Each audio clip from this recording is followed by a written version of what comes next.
allow me to invite Dato Seri Idris Jalla, President and Chairman of PEMANDU Associates, to give his opening remarks.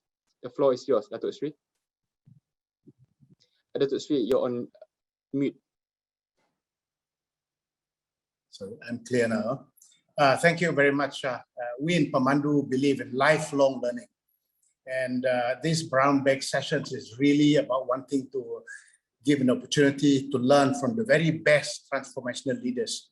And we are privileged today that we have Dato Azman Mokhtar, my good friend. He's agreed to join us today and share his experience. He's a fantastic guy.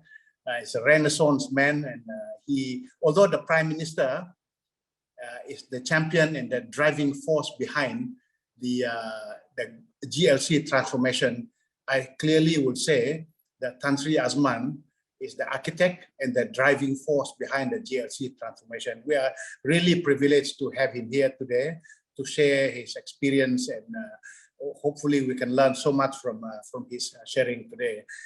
Without any further ado, over to you. Thank you, Dato Seri. I believe Dato Azman Mokhtar needs no introduction, but please allow me to briefly introduce him. He led Khazanah, Malaysia's Strategic Investment Fund, as the Managing Director and CEO from 2004 to 2018. During his tenure, Dato Azman spearheaded the GLC 10-year transformation program from 2005 to 2015, the development of the Iskandar Malaysia Special Economic Development Zone, the internationalization of Khazanah and its companies into China, India, Southeast Asia, Turkey, Middle East, Europe, and North America, and investing into new growth sectors, notably in financial services, telco, infrastructure, healthcare, and technology. He has also received some of the most prestigious awards as corporate leader. To name a few, he was awarded the Chairman of the Year by MSWG in 2017 and the Special Humanitarian Award by Mercy Malaysia in 2019. And upon retirement, Dato Azman has been active in various public service, academic, and commercial institutions, including UTM, INSAF, University of Cambridge, and several national councils. So without further ado, Dato Azman Mokhtar. Assalamualaikum and hi, Dato Seri.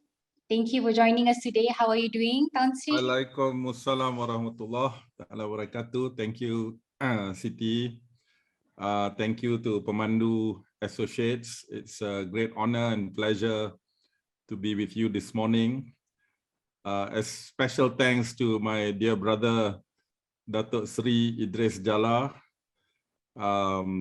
As he said, our paths thankfully crossed. I'm not quite sure when it is. Must have been about 15 years ago. Yes. And I'm glad that we are still, in touch and doing things. Sometimes together, sometimes not that far away, right? Yeah. So thanks once again. And I also wanted to state up front, I'm proud to have been a founding, board member of PEMANDU.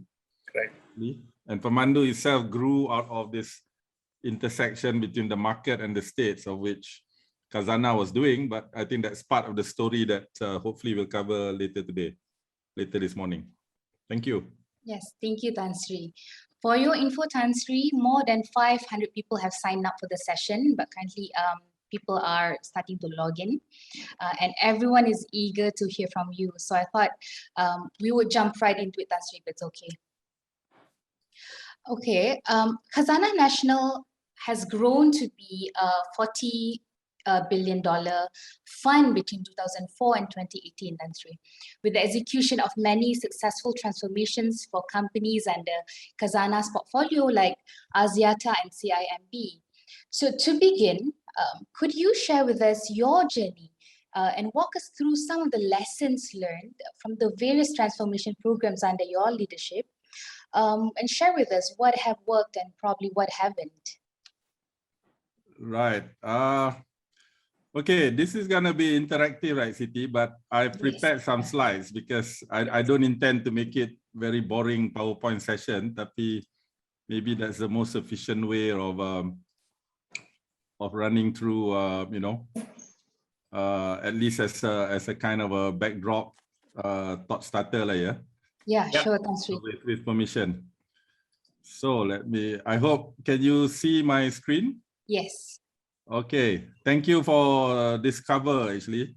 I look at my watch and I know this is a very old watch. So even then my hair was white. So now I got less hair, but it's still white lah.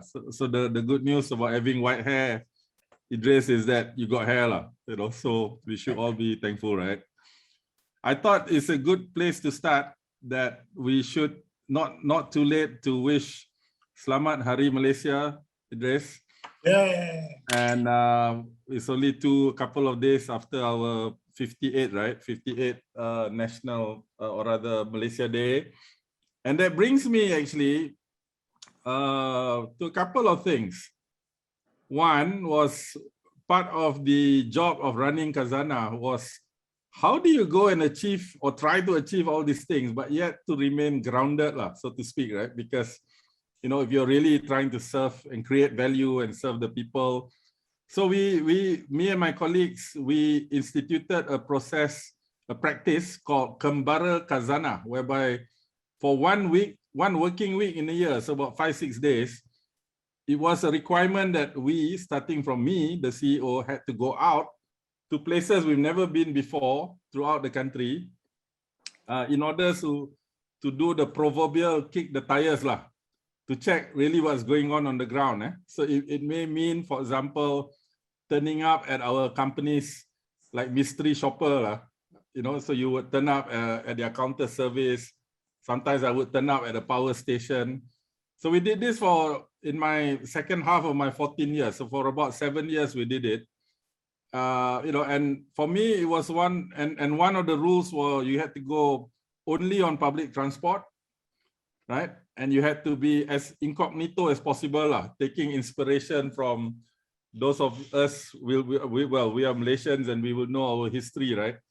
Kononnya Sultan Alauddin Shah of Malacca used to do this at night. The great Muslim Caliph Omar Al-Khattab famously would do this at night. Kita not at that level, obviously, but at least a little bit of the spirit of trying to be grounded and trying to discover what's really going on. Because I hope a thread that goes through this presentation today is to think through about what's really going on, what is real, because I think that's a key part of transformation that, we base on evidence, we base on, the so-called science, and we base on data, right? I think this is important. And we would then summarize actually all these findings to our board at the end of the year, which was chaired by the Prime Minister. And we told him, I said, sir, I'm sure you know all this, but do you know exactly how fishermen turn into oil traders off the coast of Kuala Kedah, for example? Because we would go down and somebody and so on. So 2013, I couldn't go incognito for long enough because Barrio is a very small town, or a very beautiful village up in the mountains, as you know. And my brother Idris Jala will kill me if I go to Barrio without telling him lah. So I think in less than 24 hours before arriving in Barrio, I told Idris, by the way, Idris, I'm popping by Barrio. And he was very cool as usual. As you know, your boss is Mr. Cool. But before I knew it, when we arrived, interestingly, by a mass flight, etc., the whole village was already waiting for us. So I spent, unfortunately, we couldn't spend very long. I think we spent a couple of nights with this. Yeah. I believe this is your family home, right? That's right. That's our house. Yeah. Right. And this is your like Ketua Kampung or something, right? Correct. Yeah. Gentlemen. These are the famous Spice Girls of the Klabit tribe, right? So they got me to plant a tree. They got me to make your delicacies. I think I just about passed. And then they threw me on stage and I wanted to highlight, I'm here reporting for duty like this. They also made me an honorary Klabit. So, so my Klabit name is Bud Paran. So Bud Paran reporting for duty. Okay, so sorry for, well, I mean, it's important to get on the right footing. I thought on around Malaysia Day, it's important. I wanted to anchor our transformation work was really about ultimately being Khazanah. We had to obviously create value for the country, ultimately, right? And what is the country? So for example, if people ask, how many shareholders does Khazanah have? So I would, the legal answer is not one, actually two. Ministry of Finance, Inc., and what do you call it? The Federal Land Commissioner, actually, holding the other share, because two entities need to hold. But that's not quite true. Actually, a better answer is 30 million or 32 million shareholders, all the rakyat of the country, right? An even better answer would be is 32 million plus those who are not born yet, because in many ways you're managing intergenerational wealth. And an even better answer is 32 million plus those not born yet and those who have gone before us that we are building this thing on. So that, I think, is perhaps the most complete answer. So when we talk about nation building, after a while, we would then begin to talk about nations building, because we were going out of the country quite a lot, right? So it's not just building our nation. To build sustainable investments and partnerships, I think you really need to think in terms of what value you can bring. For example, if you're going to invest in Indonesia, we would literally on the whiteboard have one column saying, this is what Indonesia needs, we think, whether infrastructure or telecommunication or better capital markets, etc., right? The second column is, okay, let's look at ourselves and our companies. What are we good at? What do we think we're good at? And then you start to match. And that's how we literally would go out to look at the country, right? In fact, I should highlight, I hope the title of this chat is not too, what do you call it? Not too kayangan, not too tinggi, Idris, in the sense that transforming national treasures. Maybe a short background. The first title that was given to me was Transforming Malaysian Assets, which is a good title. But in the course of our discussion, I think we basically agreed that, first of all, the story of Khazanah during this year was a story that it went from about 1% outside Malaysia to about 45% in terms of value. So it's not just Malaysian assets, clearly. The second part, as you will hear, is that unlike a conventional classical sovereign wealth fund, Khazanah does not get a steady or any inflow, for that matter, of natural resource wealth, which means usually oil money in many SWFs, or intergenerational wealth, which usually means pension money, which, by the way, these are all well managed by other entities, Petronas and EPF and the likes. And thirdly, we also don't have access to, in some SWFs, they get money from the foreign exchange reserves of the country, which in this case is Bank Negara. So therefore, in the course of our management, we have to look at both assets and liability side very carefully and figure out the ALM, the asset liability management, how you manage that. And the third part, why we thought we should talk about national treasures, because you would know the word Khazanah means treasure, actually, in the Malay language. And at my last count is about 12 other languages, including Arabic, including Hebrew, including several African languages, including Urdu, etc. The word Khazanah is in the Quran, Surah Yusuf in particular, where Yusuf was basically what our Tengku Zafrul is doing now. He was the Minister of Finance, managing the Khazanah of the country. And indeed, I think in some of the earlier scriptures is also in there. So another definition of treasures is really around talent, knowledge, social, what we call social capital, the ability to put all that together, and supporting policy around that, right? So today, I thought I'll quickly run through this outline of 1 and 2, which I think the audience, many of you know already the what and the why of what is Khazanah and GLCs and what we did. And the why, the mandate, I think maybe this is perhaps more interesting, right? The philosophy, some of the so-called philosophy behind it. We can talk at some relatively high level during the first part, Siti, if I may, on the how. I picked up 10 so-called key success factors, and we'll give a few examples. Obviously, we can't go down in detail unless, during Q&A, we can perhaps do that. But also to highlight, there are limits and challenges. For example, not all SOEs were in the program, right? Most famously or infamously is 1MDB. To be clear upfront, it was not in the program, nor was Mara, nor was Felda. Although Tabung Haji was in, Petronas was not. Petronas was considered big brother, already successful. In fact, Dato Idris will know before he joined the program, he checked with Tan Sri Hassan first to see whether we are serious. And there are other, so therefore, the program had its limitations. Not well by design. Actually, it couldn't do everything. So, for example, state GLCs are not part of the program. So, some of the later discussions around crowding in, crowding out, I think you need to understand some of this, right? And then there's a section that, as I step back, people ask, what are the anecdotes? What really happened? So I put there 16 lessons from the trenches, really from the ground level.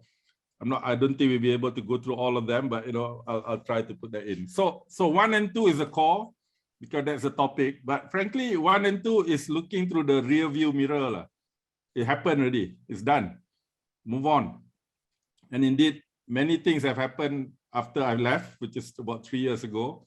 No less the pandemic and the need for recovery, etc. Right? And what kind of recovery, and the world itself has moved to many things. And therefore, perhaps a little bit here, but more during your moderated session, Siti. Yeah, sure, Tan Sri. Which I thought we should look forward. So we obviously learn from the lessons of the past. I can share at least my thinking a little bit on the outlook globally. I've been doing some work at Cambridge. I'm on what they call the Global Future Council for the World Economic Forum, Davos, on the future of investing. A lot of changes and trends there. I'm on the Global Ethical Finance Initiative, a group with the United Nations and the government of Scotland, UK Islamic Finance Council, and the Church of England and the Church of Scotland, actually, who are looking at ethical finance, and in fact will be part of the host for COP26 in Glasgow next month, or rather it is actually in early November, right? And the Malaysian outlook, again, this is probably where I would like to kind of land it at the end. The whole point of this transformation, as I said, is for the country. Of course, there's the issue of national recovery. So happen, what do you call it? The 3 days is that I myself, along with a few other technocrats and professionals, were appointed to the National Recovery Council.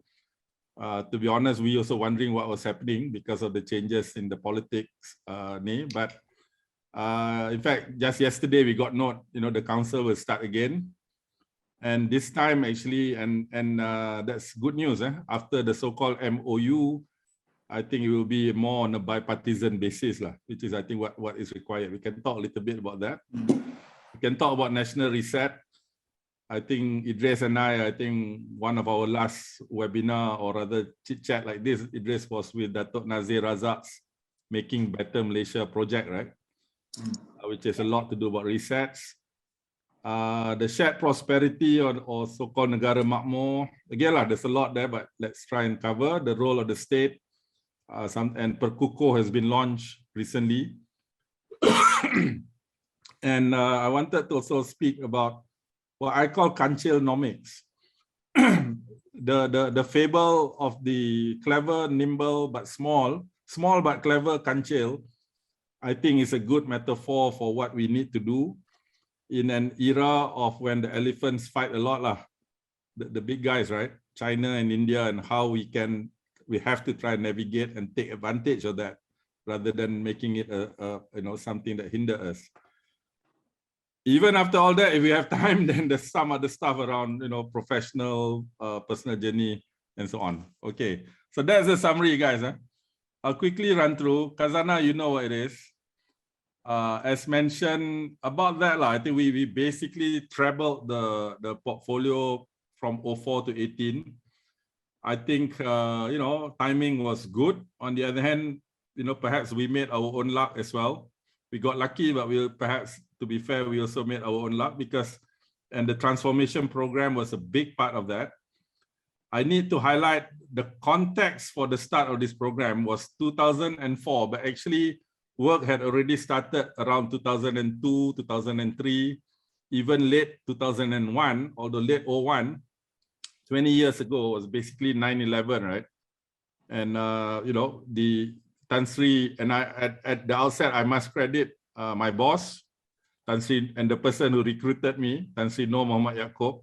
Because Tan Sri Noor was the economic advisor to Dr. Mahathir towards the end of his, during PM4 time.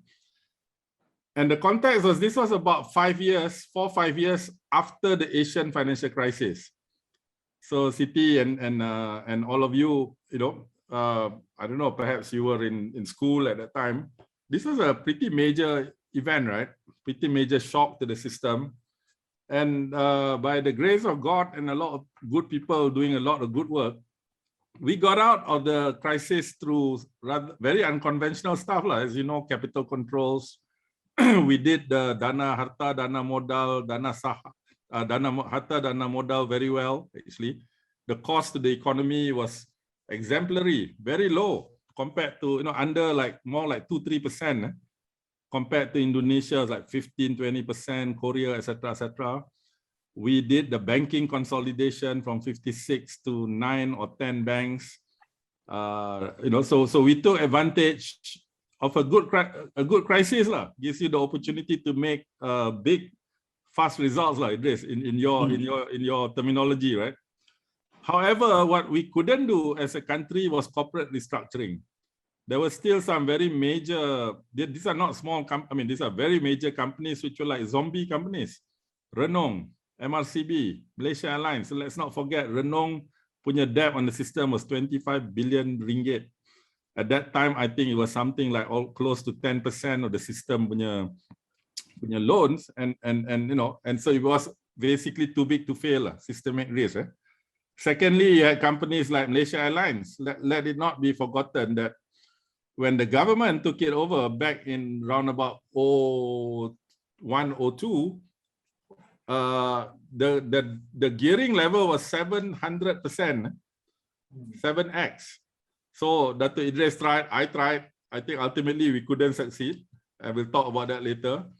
But let it be known, this is also so that we don't forget.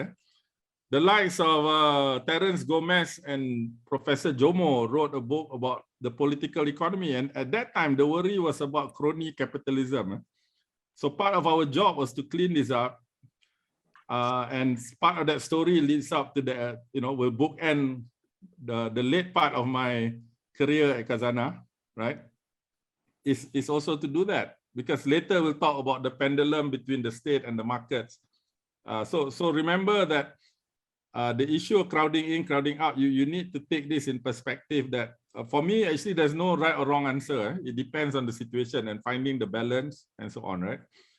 So we did anything. So eventually we developed a mandate, or actually fairly early on. We said, we stand for, obviously, as an investment house, you got to make money. Don't lose money and make some money. What is an appropriate return?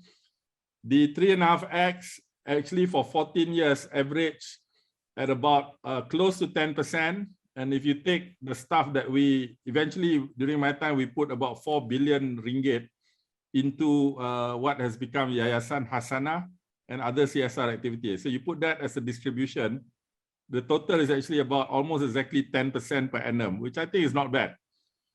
Because I calculated the other day, I've been away about 3 years. Sadly, in a way, I don't think I missed much because the market actually has come down about 15% since I left.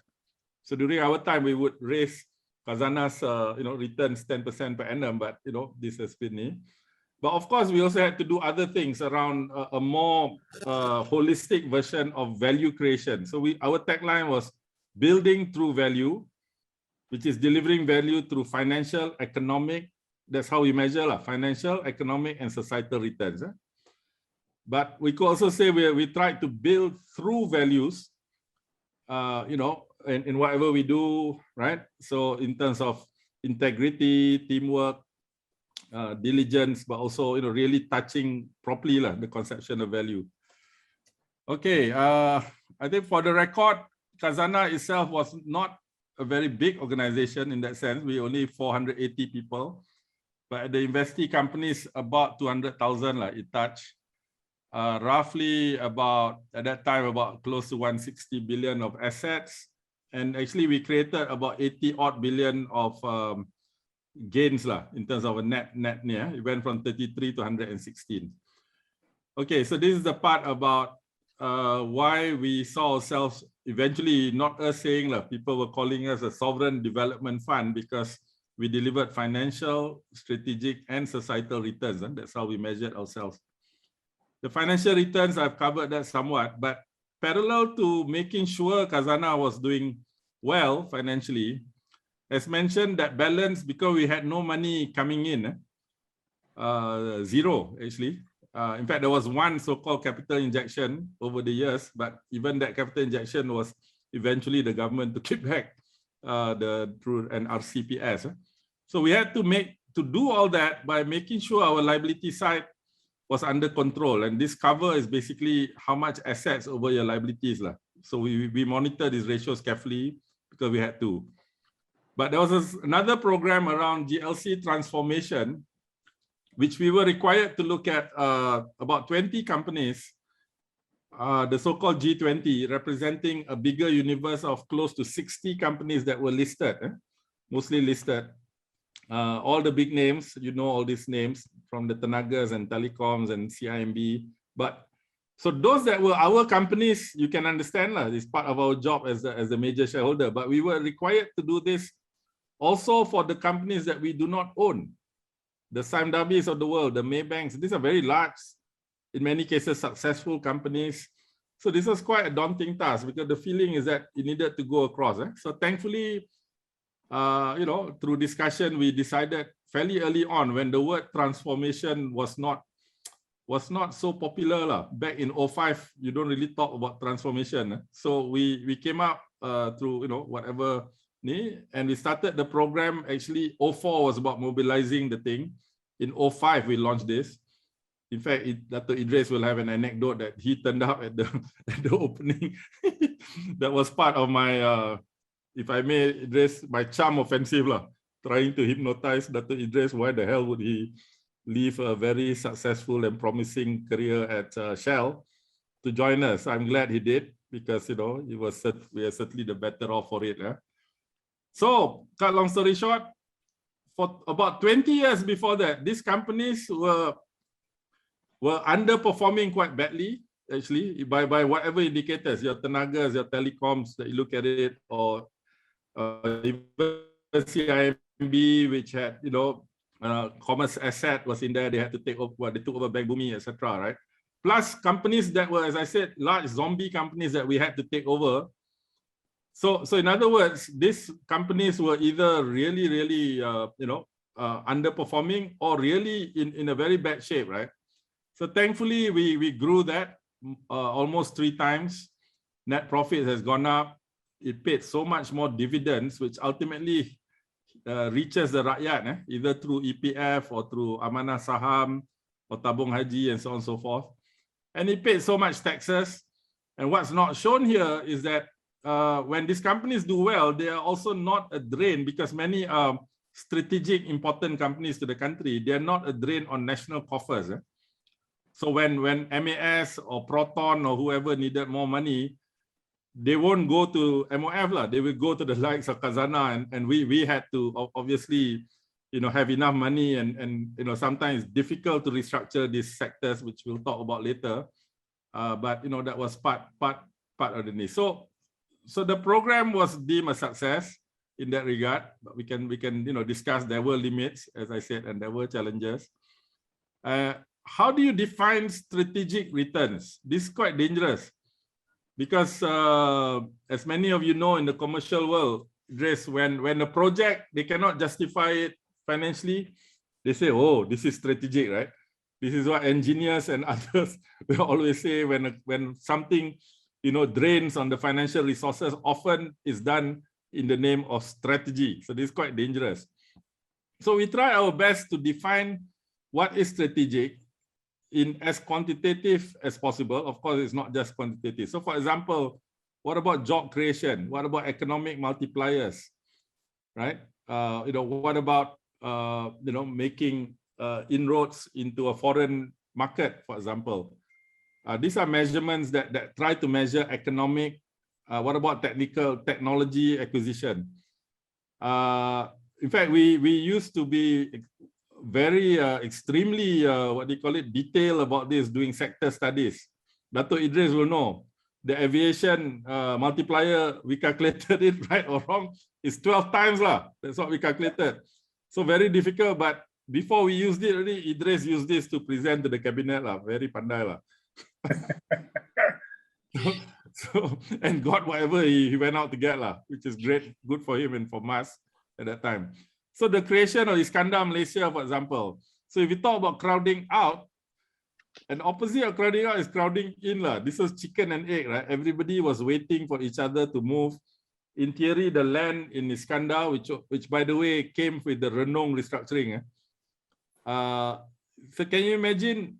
This is so close to Singapore, but yet the price differential was something like 50x. For good reason lah. Partly that the distance is not really the problem. It was actually how far away you are. Distance is not measured by kilometers, but it's measured by time. It's measured by ease of entry and exit, and so on, right? I think eventually we narrowed that a bit. We grew something like 7 to 10x the value of the land there at its peak lah, because these things fluctuate. But we had to unlock the value of something like Iskandar in order to create. So as they say, in a chicken and egg situation, often you ask which came first, right? So I learned over time, the answer to which came first between chicken and egg is the rooster came first actually. Rooster yang buat kacau selalu, dia yang start dulu. So we needed to be the rooster many times to break this kind of deadlocks. And this we saw as a natural role for someone like Khazanah. You're not crowding out, you're crowding in. Because Khazanah masuk, that opened the land, open this, then perhaps bring more confidence into the private sector to come in. Eventually with our work with Singapore, with Temasek, we work with the government and with Temasek, and we help to unlock the land that was stuck for 20 years, the Tanjung Pagar land, and we co-developed. This has now come to completion. Then Temasek invested in Iskandar, and because of that, other Singapore companies came, other Malaysian and international companies became more confident. Then you turn a vicious cycle into a virtuous cycle. Okay, so that's a brief explanation of what we saw as crowding in. There were also stuff around internationalizations, about creating knowledge, human capital. Many of this at that time wasn't obvious, but today you can see the work of Khazanah Research Institute, some of our lecture series. I think, because we were in a position to do so, we felt it was a responsibility that we needed to do. Okay, societal return, I already spoke about CSR. Hasanah, we basically took that money aside from a particularly good year. I persuaded my board to create an endowment because many good causes actually got problem trying to sustain lah. Literally kais pagi makan pagi or kais tahun ini makan tahun ini, very difficult to plan, right? So we created a system, and by now Dato' Shahira and her team, this is thankfully pretty well established, especially at a time like now. I think this is now coming into its own, because of the need for social finance and the need for kita jaga kita and so on and so forth, right? Many things are taking care of unemployed graduates, for example. We created public spaces. About, I think still is the case, 60% to about 2/3 of the money actually goes most to human capital development, in particular education courses. Okay, So I'll now quickly run through and finish off this section. Basically, this is the program, more for reference. And by the way, the slides, will be made available. Anybody is interested. These are the 5 GLCs. And these were the G20 companies. Okay, very quickly at this stage, if you think it's a success, and I'll come to another slide that tells you what the limitations were, where I don't think we were quite successful, or how it would, whatever gains could not be sustained for various reasons. But by and large, there were a lot that was, in my view, well done, and thankfully so. So the key success factors I'm highlighting is the first one. The first section is getting the mandate right, and then you need to get the capacity building and drivers right, a necessary precondition, and then you obviously need to get the execution right. So the first one, you can imagine this is, as I said, if you have 32 million Malaysians as your shareholders, if you ask them, you may get 64 million viewpoints of what Khazanah should be doing. Obviously, right? Because everybody, maybe not 64 million, but my point is a lot, right? So we needed clear objectives. After long debates and whatever else, we were clear, and then we built consensus and socialized this around 3 things. One, it may seem obvious, but the notion of performance. Remember, this is 04, and many of these companies, you don't even talk KPI. They don't have a performance management system of any sort. Nothing. Okay. In fact, Idris, a board member of Malaysia Airlines at that time, in around about 2002, a very distinguished gentleman. He said, my children punya kindergarten also got better performance management system. Sorry lah. It's a lovely company. And by the way, I started my career in Lembaga Elektrik Negara Tenaga. I think I understand this is not a company. This is a country, okay? This is this kind of companies like Tenaga, Mas, Telecom, they have their own culture that is very, very deep. It's both good and bad, because you need to make the culture. So one is performance focus. But performance for what? Obviously, you need to create, as I said, financial value, but national development was also our other objective. And the third one, so that we don't forget about governance, as I said, around about 04, 05, corporate governance is stuff that goes in the background, is humming along. When that one fails, everybody knows. Everybody knows. But when things are going well, you can take it for granted. We must not take that for granted. In fact, today the fashionable word is sustainability, which is good and important, and we can talk a little bit about that. But before that, let's not forget governance was a big mantra. But for us, governance means many things. It means integrity, it means absence of corruption, it means standing up for what's right, etc. So we had these 3 objectives. Once you're clear on the objectives, and this goes concurrent, you build national support through building some kind of consensus. You need to understand stakeholder groups, political will, and air cover. Reform started under Dr. Mahathir, actually, PM4, but it was programmed under PM5, Pak Lah, and it continued under Dato' Najib when he came in 09 under PM6, right? If you ask me what is it that I know now, having gone through this journey that I did not know in 04, was how difficult was the task of managing this kind of national support. And point number 3, communications. Because the market for truth, as I call it, at that time, the term post-truth world, fake news belum created lagi lah, but this thing was already happening, right? Because that space is contested, and there's always elements that you're dealing with various interest groups, which was not easy. And anybody doing transformation, you need to really understand this and get your heads around this. That you need to first of all be true, to your objectives and to yourself. And secondly is to project, a truthful positioning, is what we call it, of your position in terms of public perception. Often people come to me and say, Azman or Tan Sri or whatever, perception is everything. I said, no, perception is not everything. Perception is important, but truth is everything. And this is a very important point because it's often tempting, and sometimes you're under a lot of pressure that you can play to the gallery if you're not careful. You can get distracted and deviated. Okay, getting the capacity right, active, competent, it needed a driver lah. So the driver, just like Pemandu, is called a driver, Pemandu. So in this space, the driver was deemed to be Khazanah. So therefore, if you want to do all these things, the car got to, the main driver got to be upgraded lah. So running parallel to the transformation program was our own revamp program lah. We were basically a more custodial, passive kind of holding company, which is not wrong in itself, it's just different, but we were tasked to be active. Our investment style had to be active and had to be more strategic, had to be more regional, right? Program management, I learned this from my colleagues, such that there's a difference between project management and program management. Big difference, huge difference. And this skill sets, many of them, Idris, from your Shell School of Management lah.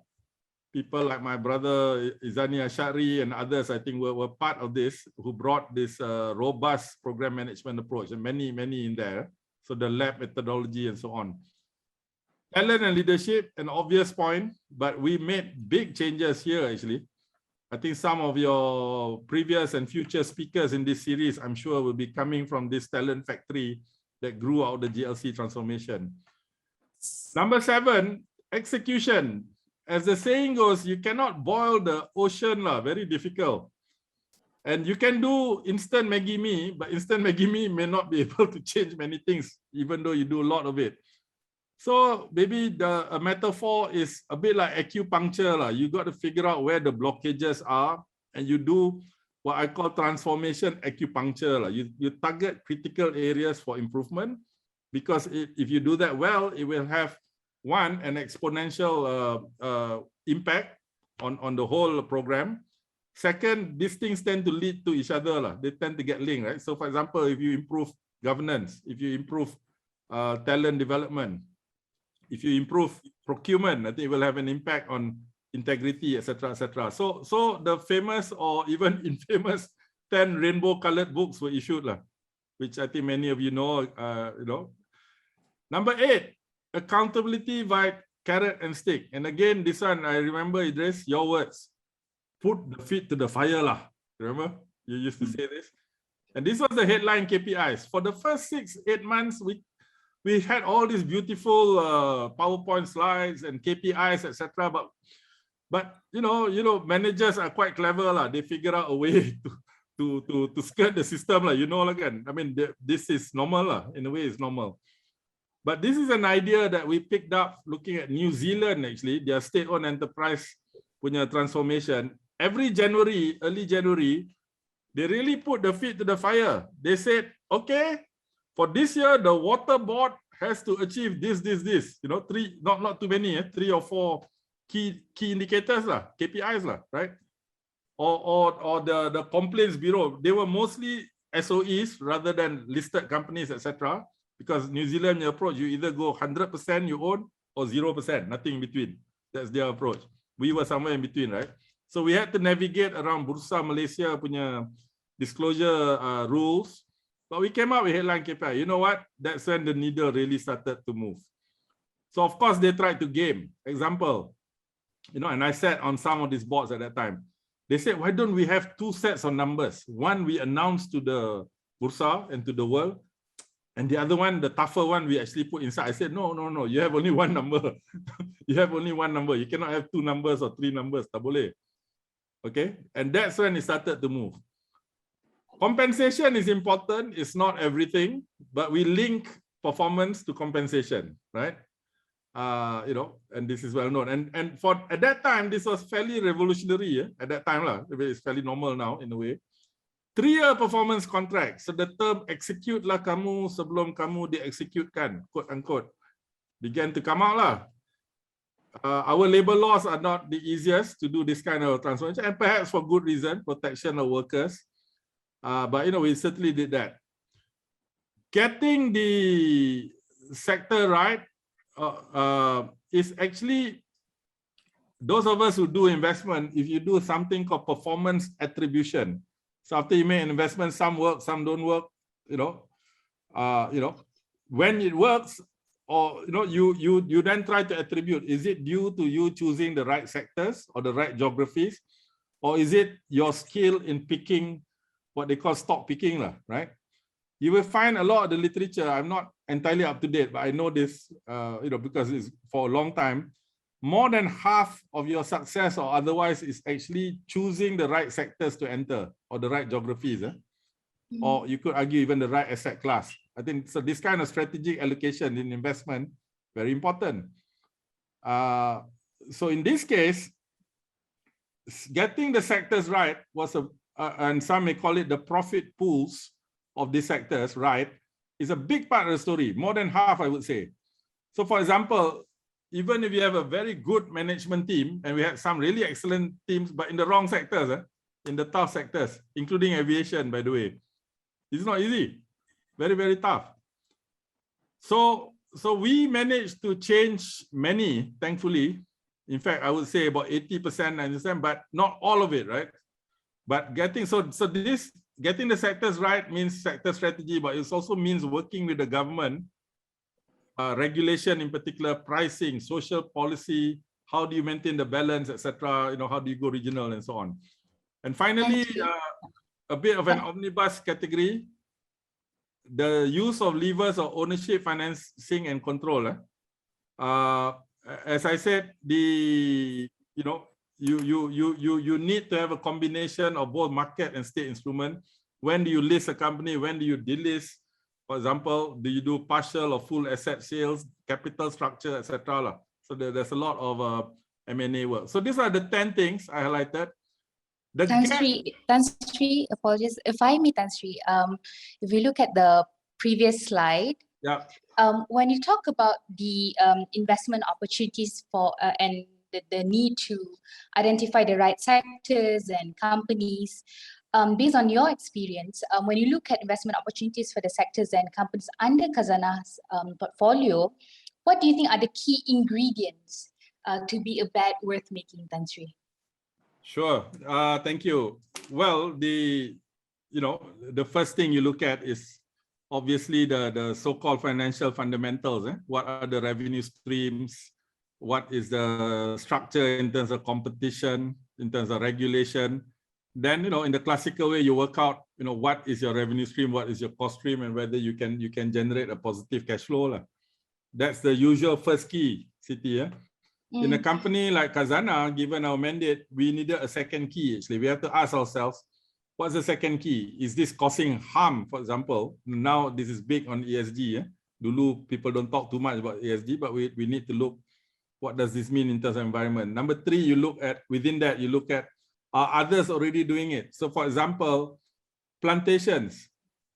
We miss out the big commodity boom, or oil and gas, we miss out because this was not in our mandate. If we were truly a private equity, we could go in, you just follow that, but we can't because we look at the whole architecture and say, okay, Petronas is already doing, or Sam Dhabi and so on already doing, and so we don't need to go in. And then, for example, we saw education services were booming, actually. Returns were 35%, 40% kind of ROEs, right? Tailors, etc., right? But we said, private sector was already doing, we don't need and shouldn't go in kacau in a way kacau again, we shouldn't need. But secondly, because of the nature of education, private education is good, but it will tend to widen educational access and achievement between the have and have-nots, right? So we felt we needed to put our dollar not as a commercial investment, but more like CSR, and hence we created trust schools, etc. Outside the country, we had more freedom, and indeed then we can look at the whole universe of things, right? Inside the country, this is the other thing. If you are not a strategic shareholder, if you don't like the sector, aviation, whatever, you just walk away, you sell your shares and move. In the case of Khazanah, not so simple, because you are the nation's custodian, you have to hold. Having said that, eventually we sold Proton, which we couldn't make it work. In fact, we sold at more or less break even, which to me, it was an achievement. And we sold it to Tan Sri Said Mokhtar's group, and then they managed to do an M&A with a foreign party because we thought that was necessary, but it was more difficult, ironically, for a state agency to do it, right? So they did it with GLC, and I think they're doing reasonably well now. Whereas outside the country, we're able to do that. I hope that answer sounded okay. Yeah. I think I'm probably taking too long, but I'll try to finish this. And this is important.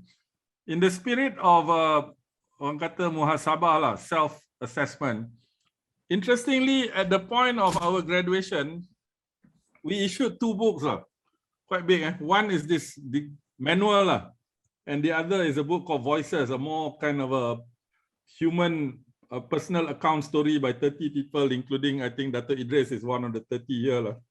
But inside here, I thought, interestingly, we highlighted, okay, this kind of reports, 10 achievements highlighted. I think I've gone through that, but we also highlighted, I wrote this myself, 10 gaps that I thought, to be fair, I think one, as I said, uneven, the problem with averages. There were negative outliers. Unfortunately, we couldn't get that to work for various reasons we can discuss. There was some element of stagnation, actually. By 2014, after 9 years of fantastic performance, there were evidence of lower performance. In fact, the year 2014, the year before the end of the program, was the lowest KPI achievement, 45%. The highest was 77%. And if you believe that we didn't lower the bar, the KPIs were really KPIs. That 45% in 2014. The risk of relapse. We saw a pattern. Companies were doing great. Frankly, we're humans. Sometimes we forget. Then they go into relapse. Whether through complacency, hubris, even arrogance, I don't know. All these are quite human factors. So we will need to be careful. Limitation of scope. I said not all GLCs included, including some of those names. Number 5, we talked already about industry restructuring. We talked already a little bit about crowding out versus crowding in. I wish we could have catalyzed more entrepreneurs, but recognize that we had to take from entrepreneurs that were a lot of problem companies. In fact, the crowding out, crowding in, it wasn't just the Renong, but later you saw the issues around the first batch of IPPs, for example. It wasn't that Tenaga was crowding out the market. Actually, Tenaga was being crowded out, like early on at least, because a lot of the IPP contract were very one-sided initially. Eventually, it found its way, I think, better. I'm very proud. I hope it's not on me, but one of the things we managed to do, for example, is a company called time.com. Some of you may be familiar, right? Yeah. Because after the Asian crisis, we landed up with like 2 major telecom companies, TM and time.com. So we shouldn't be owning 2 because they're competition, etc. But that's what it was because of whatever happened in the Asian crisis, etc. Right? Banks, we had a stake in RHB, we had a stake in CIMB at that time. In fact, we had a small stake in Maybank as well, which we had to eventually rationalize, right? So in the case of time.com, we said this one we're gonna give it up because we shouldn't be owning 2. So we did a bid, and somebody I didn't know from Adam at that time called Afzal and his partner Tishan, I think his classmate from school or something, they came in and won the winning bid. So they were in their early 30s, and not bad lah. The worth of their company at that time was roughly about 30 million ringgit. Not bad for somebody in their early 30s, right? Because they were doing stuff for Google, etc., data centers. But they had to swallow the stake in time.com that was about 10 times larger, about 300 million. So first thing I told Azal and his team, I said, whatever it is, you don't go to the bank. If you tell me you're going to grow this 25% per annum, I said, I don't believe you. Actually I did, but I just to show him, right? So I said, I don't believe you in the sense that if you can grow this 20% pun sudah bagus. But let's say you grow it 15% or 18%, let's say, was the number we landed on. The first 8% is Khazanah punya. Okay? So in other words, this is like a sweat equity that we give you. Therefore, if you do 18%, within 5 years, you will take control of this company. Guess what? They did it in 3.5 years. At last count, about a few months ago when I checked, I think they are up about 30x, 30x from the time they took over. That's how much value has been created. that is entrepreneurship. I have great guys that we gathered in Khazanah, but they're not entrepreneurs. Some of them went out and became entrepreneurs, and maybe some of them should be entrepreneurs, which is actually the next point. The potential talent crowd out. Many days as a CEO, I had, not to say sleepless night, but I worried about, I said, bloody hell, am I holding back people, in many ways that, that they could be on a better kind of trajectory outside Khazanah, right, in a way. And many, I think after the changes over the last 3 years, many have left. And I'm very proud if I count the Khazanah alumni in terms of C-suite and CEOs, more than 100 already, considering we only had about 400 people or thereabouts. Okay, granted those who left, maybe about 800 in total. I think the latest number is roughly about 150 already happening all over, so many. DEI, women empowerment, for example, when I left, we were about 16.2% on boards. So below the 30% target, but in our defense, the national numbers at that time was about 10%. So I think there were some gaps. I think in terms of racial mix, etc., we tried to build something that reflected the whole country. I mean, this is also, I think, an issue the country needs to grapple with. And finally, innovation, which we tried. We opened an office in San Francisco. We made tons of money investing in tech in China, for example. We went into India, into Europe, etc. We tried to bring some of this back, but sometimes, as I said, the mindset change. Okay, I think the rest I will maybe cover in Q&A. This is about the 5 key success factors. This is around what I think we've covered most of that. This is around KPI, and this is the point about the blend of public and private sector instruments. Again, you get a feel that not one or the other is right or wrong. It's just that you need to know, hopefully like a good chef, when to tambah pedas, when to tambah garam, when to kurang garam, etc. You need to blend that together. We took this seriously, so this is not some so-called intellectual pursuit. But when we talk about performance, we really dug in deep and tried to think what the hell is performance. We look at, for example, EVA was a measure. Then we look at, the concept of cost of capital. How do you define these benchmarks? Khazanah is macro manager, GLC is micro manager. So, many of the CEOs were my friends. On the other hand, they needed the space. They don't want Khazanah to always kacau them like this. But yet, we had to somehow work out an arrangement that we have a symbiotic relationship, put it that way, right? We don't always have to agree. In fact, it's good that we don't agree all the time. And it's important. The debate's got to be robust, right? Getting sensible, real finance, I think, was a big thing for us. The idea of cities, the idea of collective action, collaboration, institutionalization, etc., and so on and so forth. In fact, City, when your dad got me to be a faculty CEO, I said I will do this as a lecture series. I've done 9 and then it got interrupted by the crisis, COVID. So each one is actually a separate lecture which I've given. I've given 9 and I got 3 more to do. So these are all the 12 so-called 12 ideas. Okay, this slide was actually a presentation to the Khazanah board, and maybe it's important to cover briefly that the what do you call it? This slide will show you the pendulum between state and markets in any country will vary depending on the time. So if you think that the United States, and it's true, is very much a free market system, not quite. If you look at a lot of things from the internet to military technology, etc., the role of the state is pretty major. A successful startup nation, so-called, like Israel, actually, there's a famous book called Startup Nation. The role of the state, very big.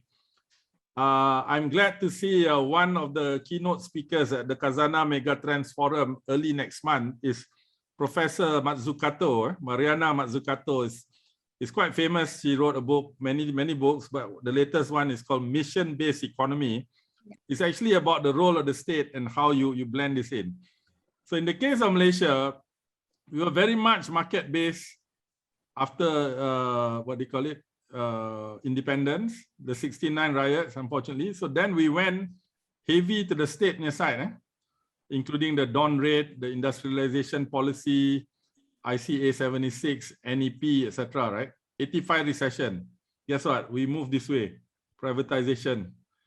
Boom. Asian financial crisis, as I said, quite a lot of failed privatization, etc. We had to move here.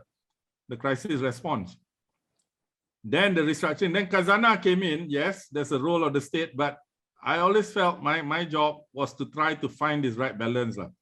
And here, in a way, we're trying to find our way somewhat. Global crisis, for example, 2008, the Lehman crisis, we did some numbers. If we didn't do this earlier, probably 4 or 5 major companies would have gone kaput. So oftentimes we don't see what has not happened as opposed to what has happened, right? And this is an important lesson.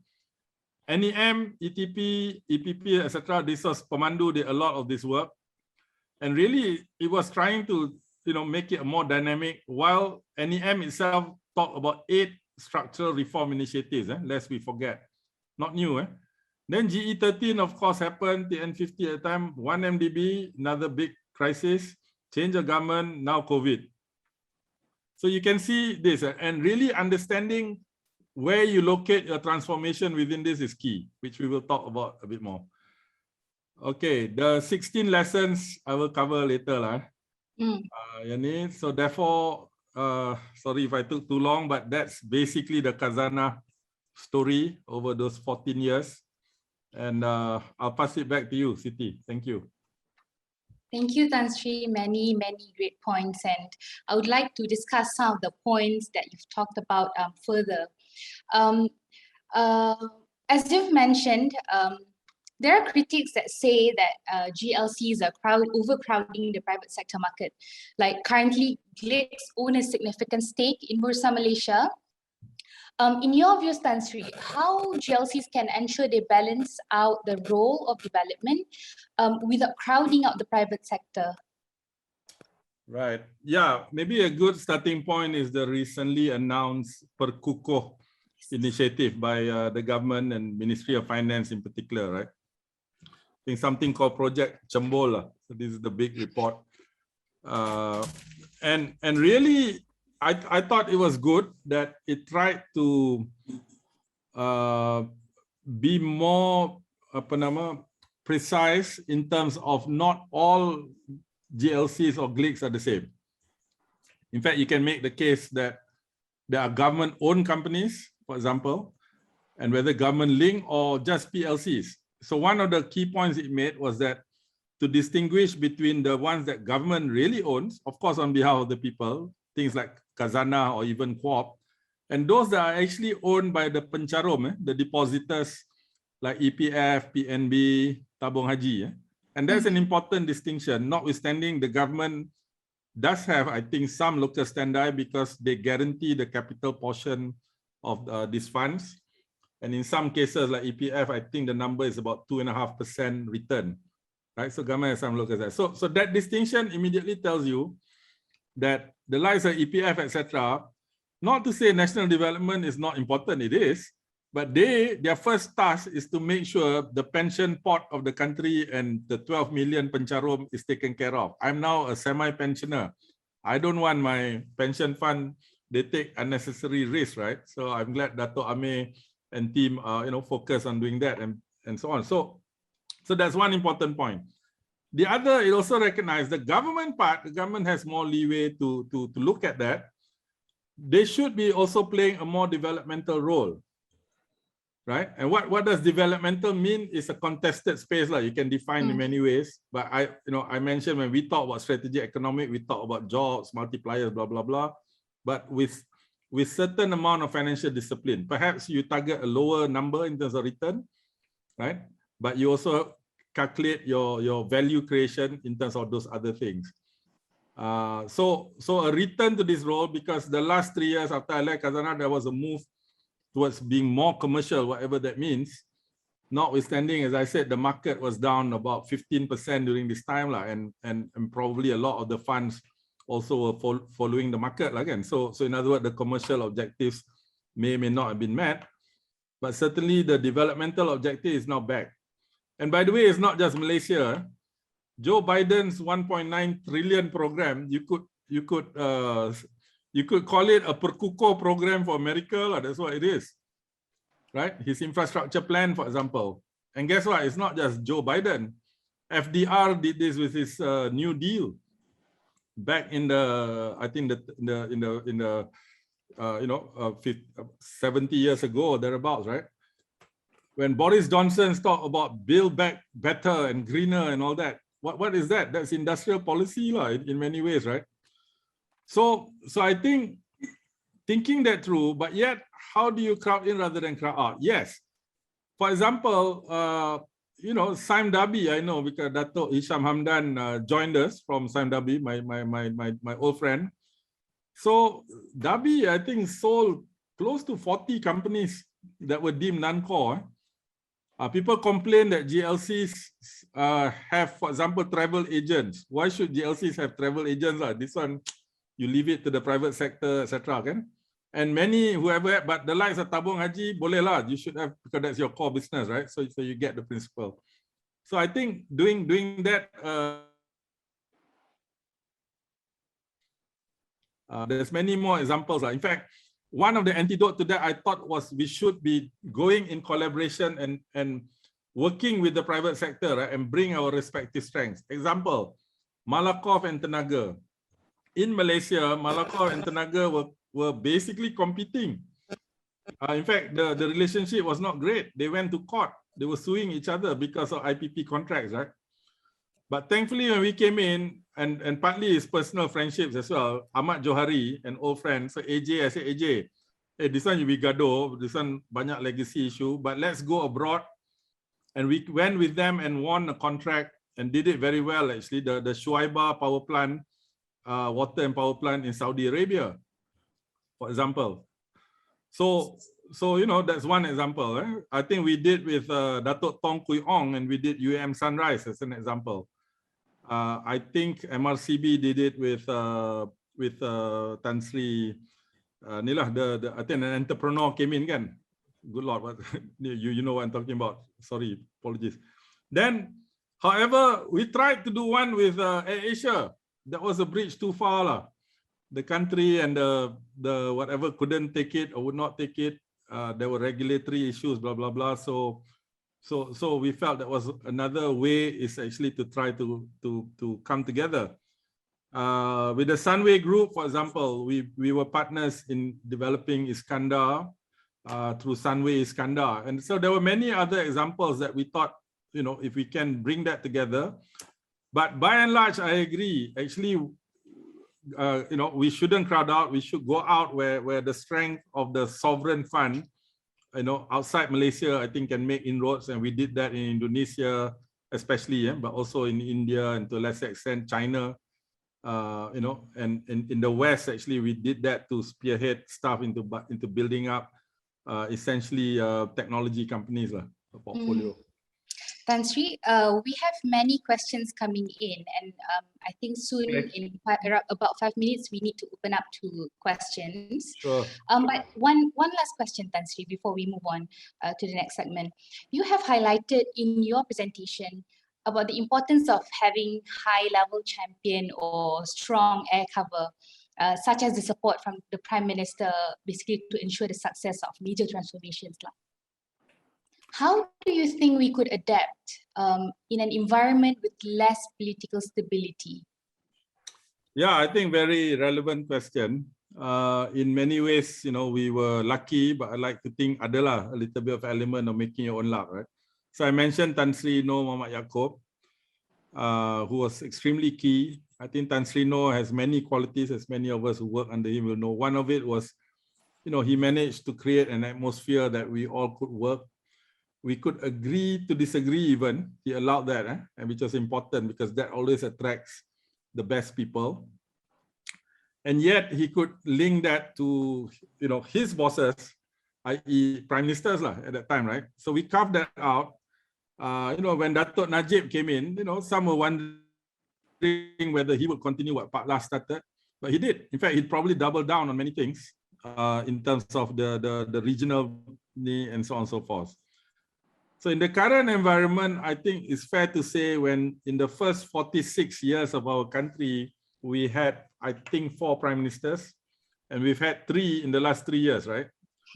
So where do we go from here? I do not know for sure. I think maybe a very quick word that, I've been, discussing with friends, they tarik remotely or otherwise, the last 18 months, we always say, when the political M&A market is more active than the corporate M&A market, we got a problem, because this is what was happening, right? But perhaps, thankfully, in the last, when we saw this MOU, right, I think it's brilliant. I don't know who exactly did this. I know our Agong was very much wanting it to happen, but Alhamdulillah, it has happened. Of course, the devil will be in the details in the days ahead, etc., right? Because trust needs to be rebuilt slowly. But my God, hopefully this so-called ceasefire will give us at least a runway, perhaps 10 months, 12 months, until the next GE, which is an important part for the national recovery, right? Both the public health challenge and the economic challenge, right? So, and some of those reforms that they put in, for example, term limits on prime ministers or anti-hopping law, will go well beyond that 10 months if you do it properly, depending on the legal form, etc. So I think that's quite promising. So how do we position those of us who are managing institutions or companies? I would say, as I said, anchor your work on doing the right things, do it right, build institutions actually. So in the case of Khazanah, frankly, while a lot of things are going on around us, actually, frankly, after a while, initially a lot of battles you had to fight. Frankly, we had not that many funny approaches. People don't bring, harebrained schemes. Adalah a few, right, that come to see us. We don't get phone calls in the middle of the night generally, and so on, right? And I like to think me and my colleagues and those in the Khazanah ecosystem, after a while you build a certain reputation or perhaps brand, I suppose, if that's the word, that people know these guys, they try to do the right things. So don't forget about, don't kacau them in that sense, and it's not going to be. So what I'm trying to say is that even in times of great uncertainty, I think the personal agency, what you can do and what your institution can do, the collective agency actually got more leeway than we think it is. Remember the 1MDB case? It was one relatively junior officer, this young lady who taped the thing. Remember?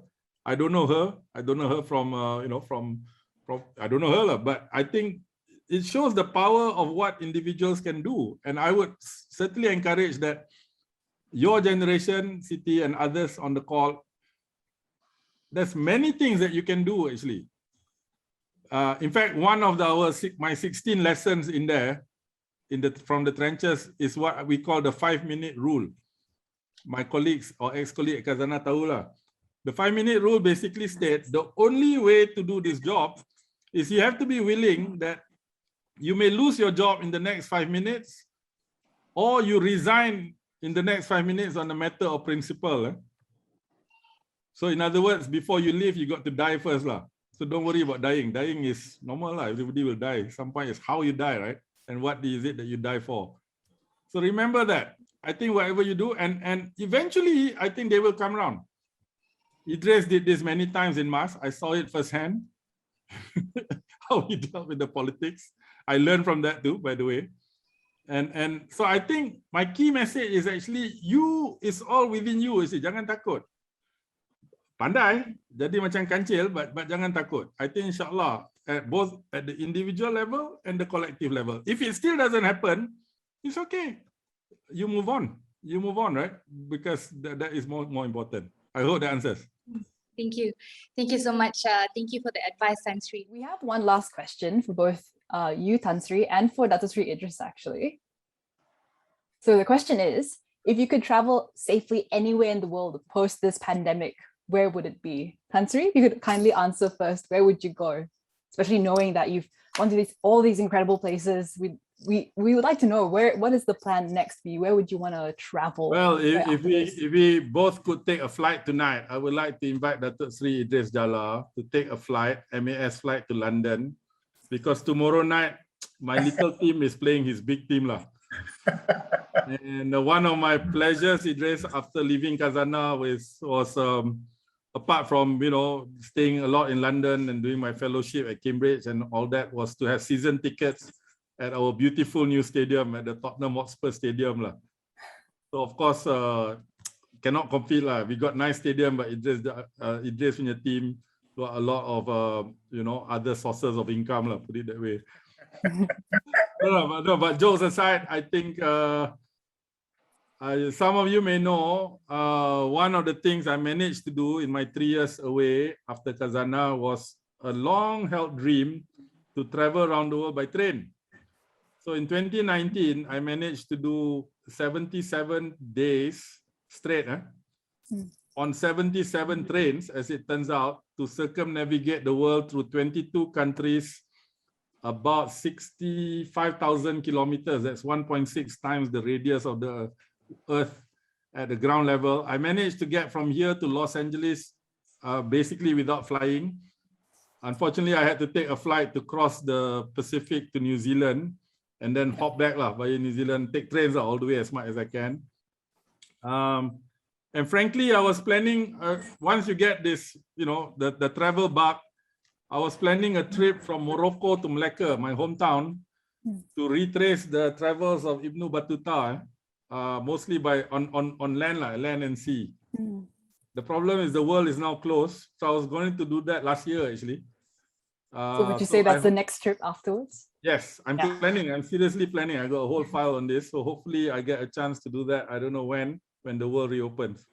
Sorry, my slightly long answer, but Idris, we can still go to London if you want. Yeah. I can take your very good offer. So mine is a very simple thing. Like, you know, as soon as the opportunity arises, I just to hop onto the plane and fly to Kuching and to see my mom. I haven't seen her for more than a year. We speak on the phone. She tells me, you know, how come you're not here? And she's 88 years old. You know, how come you're not here? You know, when your father was still here, you used to come here almost every month. You don't do it now. I have to tell her every time that we are in the lockdown, I cannot do it. So the first thing I want to do is to fly there. The best. That's so touching. It's very sweet. Thank you so much, Tan Sri and Dato Sri. Unfortunately, we're running out of time, so we do apologize that we can't take all of the questions from the audience, but we do hope to see all of you that are in the audience in our next brown bag session. Once again, thank you so much, Tan Sri and Dato Sri, and to all of our participants in this segment. We have now arrived towards the end of the Q&A session, and I would like to invite Dato Sri Idris to give his closing remarks. Dato Sri Idris, thank you.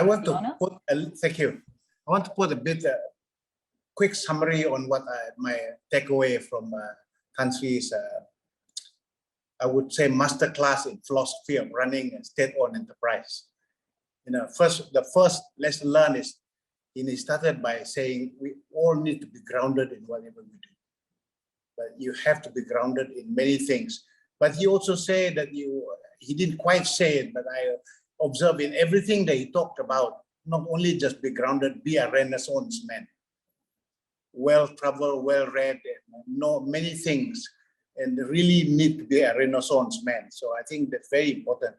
You know, a Renaissance man always begin, or woman always begin with a question of why.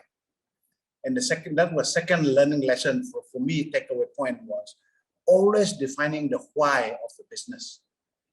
And so he spent a lot of time defining what is meant by true value. He talked about true value, and he talked about strategic value, economic return, and all. Because when you run a company, and if you are not clear about what I call true north, you'll be lost in the woods. And so he's very fixated on the fact that any organization really need to understand its true north. And the third takeaway point that I pick up from him was, get your mandate right. And if you don't get your mandate right, you know, you cannot really go out very, very far.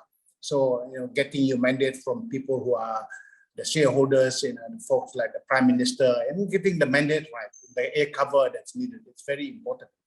But he also said that in getting that mandate right, how do you really know that people are focusing on the right stuff?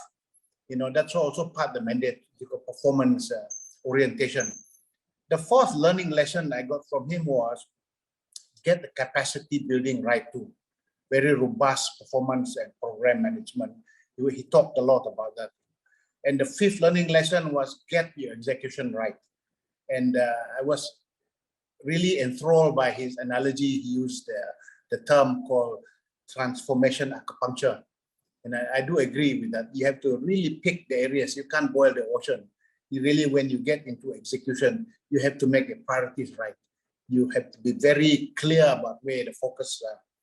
He also gone down on the sixth learning lesson, watch out for the limits. He had a long list of limits, and you need to think about unevenness. He talked about stagnation, risk of relapse, crowding in, crowding out, entrepreneurship challenge, and potential talent crowd out, diversity, inclusion. And so a lot of these things that he talked about is you need to watch out for the limits. There are a lot of limitations and challenges that come along the way. And you may need to change course if you need to change course in doing that. And I really do like the comment he made. A ship is meant to sail. You don't build a ship to dock it at the port. You build it to sail. And if you build it to sail, any ship that is built to sail will go through storm. You will go through storm, and that's business. You have to take some risks, but you have to manage the risks. And but don't expect that it will all be plain sailing. So I want to thank Tan Sri Azman for a wonderful master class in the philosophy of state-owned enterprise. It is a fantastic session that we had today. Thank you very much. Thank you, Dato Sri Idris and Pemandu team for having me. Thank you very much. And to the audience for listening. Thank you. Thank you, Dato Sri Idris, for beautifully summarizing the session. So this concludes our brown bag session today. Once again, thank you, Tan Sri Azman, for joining us and for taking your time to share your incredible journey during your time as Managing Director and CEO of Khazanah Nasional Berhad. Siti, boleh tangkap gambar tak? Gambar-gambar. Boleh, Tan Sri, boleh. Boleh. Boleh. How do we? I don't know, how do you guys normally do this? You don't, is it? Full screen. Yeah, we do. Mifzal, last time you did it. I think, yeah. Before. You've already done. If you, yeah, we would share with you, Tan Sri. Okay, no worries. Screenshots. Yeah. And I know that you have many slides prepared for the session, which we didn't get to cover. If it's okay, Tan Sri, we could probably publish some of your slides, or you could probably do a little write-up. No, you can share it in full with whoever wants it. Okay. I don't know exactly how, but you can do that. Yeah. Okay, thank you, Tan Sri. We also have a brown bag newsletter, which we would probably include some of your slides in there as well as a summary. And I think all of us here would leave the session with having something learned. Thank you as well to everyone in the audience for joining us. Apologies that we cannot answer all your questions, but be sure to join us for our upcoming series that we will be having on a monthly basis. We have an incredible list of panelists lined up for the upcoming brown bag sessions. So if you would like to know more, scan the QR code for all of our social media. As always, stay safe, stay well, and have a good weekend. Assalamualaikum and bye. Only two men taking a chance.